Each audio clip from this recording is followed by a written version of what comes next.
Welcome to Slash Bash, where today we are bringing you another Choosing Beggar Reddit video. In our next story, we have a Choosing Beggar former friend who shot herself in the foot and lost her birthday party. So, I have a former friend who I think falls into the Choosing Beggars category. I got a new car this year. I worked my ass off, saved like hell, and got a 2023 Jeep Cherokee Trailhawk. It is a capable car, goes camping and wheeling easy, and is exactly what I wanted in a car. I had a friend who does not drive at all. She was thinking of getting her license as her parents bought her a car, but after she got it, she still wanted to go most places in mine as it was nicer. I would typically be designated driver and was the friend who, like clockwork, made sure everyone made it home safe. For my birthday back in the summer, my friends got me a $3 shirt from the clearance section of the thrift store and everything they didn't want from their closet. We went out and did a few things. I drove and paid for gas, which I wasn't thrilled about, but nobody wanted to put gas in my car and said it was a part of owning a car and not their responsibility. I dealt with it. My friends asked if I could drive for Choosing Beggars girl's birthday in November, which I agreed to. They wanted to go to a cheap resort in a ski town. To pick them all up and then get them all to said town would be about 3 to 4 hours driving and over 300 kilometers one way. Fast forward less than a month and I have a huge falling out with them. I had some health things going on and was mentally and physically exhausted. I couldn't drive out to see them. They didn't come to see me. The final straw was having an ovarian cyst burst, being stuck in bed crying in pain and high AF from the CBD/THC mixed gummies I took to curb the pain. They got me solid enough to text for help. The Choosing Beggar told me I was being overdramatic. I was fine and that I needed to be a better friend and get over myself so that I could start being present in their lives. I cut them out of my life. Fast forward a few weeks and the Choosing Beggar realizes I am no longer in the group and asks about her birthday. I say I'm no longer invited, so I don't know her plan. She agrees I am not invited, but I agree to drive for the trip, therefore I should do what I agreed to do and drive. I tell her I have work. She tells me I can book time off so she can have the birthday I promised her. I agree. I tell her I will drive them all wherever they want to go for $25 an hour. After an 8-hour day, I go to time and a half. I keep being paid while waiting outside all the stores and restaurants I am not invited to. I am also paid from the time I start my car to the time they are all dropped off. I will also be paid 78 cents per kilometer driven. If it is a weekend of driving them everywhere and I put 1,000 kilometers on my car, then I guess I get $780 for the kilometers driven. As I would be driving drunk people, if anyone threw up in or damaged my car, I had a waiver I wrote up stating they were on the hook for 100% of the cleaning and repairs. As icing on the cake, I would be nice and stay at a cheap campground which I would pay for myself, 5 minutes from the resort so that I didn't infringe on their resort, which they did not want me staying at. I would also pay for 100% of my food and drinks and make sure not to eat at the places they were at, as they did not want me eating at the same places they did. I also have a proper hitch, so I offered to tow a U-Haul for the weekend and store it at the campground so that they could bring everything they wanted or needed and still have room in the car to be comfy. I would not charge any extra for the trailer if they covered the rental. I would bill them for hours taken to pick it up and drop it off and the kilometers driven for that. I would also be on call 24/7, so would abstain from weed and have one cooler at most over the course of the night with dinner. Needless to say, this was not okay with my former friend group. I was read the riot act for scamming them and trying to make a quick and easy buck at the expense of this poor girl who just wants a good birthday. They told me if I was going to charge them, I needed to rent a 2023 Cadillac or equivalent vehicle that I would pay for and cover the trailer. If not, they expected free 24/7 on-call service and for me to cover all gas and vehicle maintenance involved. They also said cleaning was a part of vehicle maintenance and ICBC will cover damages. And as a vehicle owner, I would need to pay the $300 deductible myself if they damaged it while drunk. They said it was my fault since if they damaged it, I should have taken better care of them while they were drunk. I told them no, and that they could have fun finding a chauffeur to do it cheaper, or another friend could drive.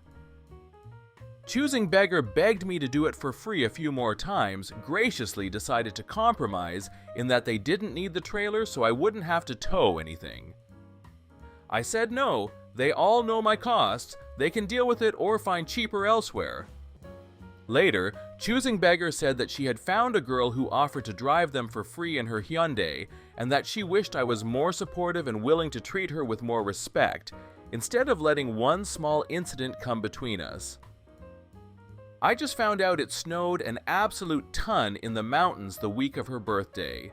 The girl in the Hyundai refused to overload her car and drive for hours on an icy highway, especially as the car would likely have gotten stuck. None of them got their reservation deposits or prepaid events refunded, so the birthday girl had no money to do anything else for her birthday. My car would have been 100% fine. I have done snow soft roading up forestry roads on the mountainside. Had I gotten an apology or they had treated me with basic respect, they would have gone 100%. Had they gone with my offer after I was no longer invited, they would have made it 100%. I told my ex-friends they made their bed and could deal with the consequences. Up until 2 weeks before the trip, I was willing to book time and drive them if I was paid, but they blew all their money on spas and resort adventures before they even left, knowing it would snow in the mountains. I even knew an alternative way to take, which is highly maintained, and loops around to the destination should the more direct route be bad. I honestly got a pretty good laugh out of it after.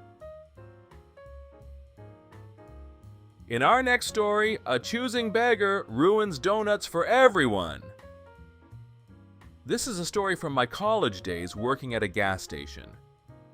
I had been working at this place for a couple years, to the point where I was a de facto shift lead. Most often, I'd be in charge of closing the store at night and locking up, typically by myself.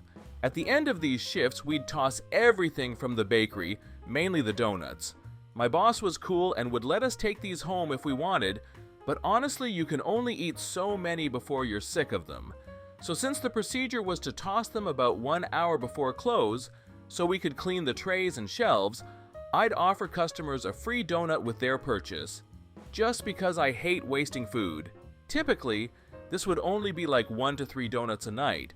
I figured this was safe since the store didn't lose money, the customers were happy, and they were likely to come back. Enter the choosing beggar. She comes in, and I just remember her seeming like she was in a bad mood.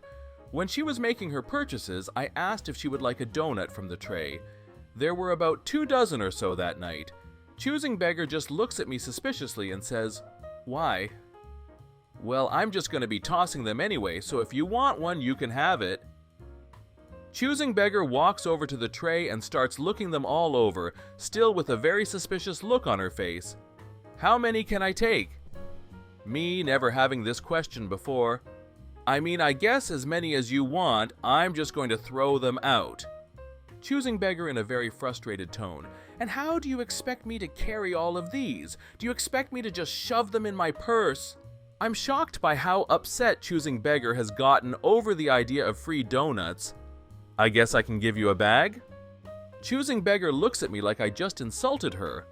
"A bag? You seriously want me to just put them in a bag? Give me one of those boxes you have there." These were the boxes for customers buying multiple donuts. While they were cheap, I didn't like the idea of giving away what was actually store property, so I declined and again offered her the bag, which she reluctantly accepted. The whole time acting as if she was doing me a favor at great expense to her. She walks out in a huff with her treat, not even saying thank you. I thought it was over here, but when I came in the next day, I got talked to by the store manager. He said choosing beggar came in during the morning and asked for new donuts because the ones she got yesterday weren't the ones she liked. He asked her for a receipt, and she said the night manager, I'm not a manager, told her she could have donuts for free. The manager told her that she'd need to purchase new donuts if she wanted them, at which point she flipped out, going off on how this was awful customer service and she'd be calling corporate before leaving. I explained the situation to the manager and he just said she was crazy, but I should probably stop giving away the donuts at night. I didn't think anything else came from that, but yeah, for the rest of the time I worked there, no one else got free night donuts. All because of one choosing beggar. This is John from /bash. Thanks for watching. If you've enjoyed the video and want to be the first to know when the next one drops, then subscribe. I'd love for you to drop a like, share it with your friends, and I'll see you in the next one.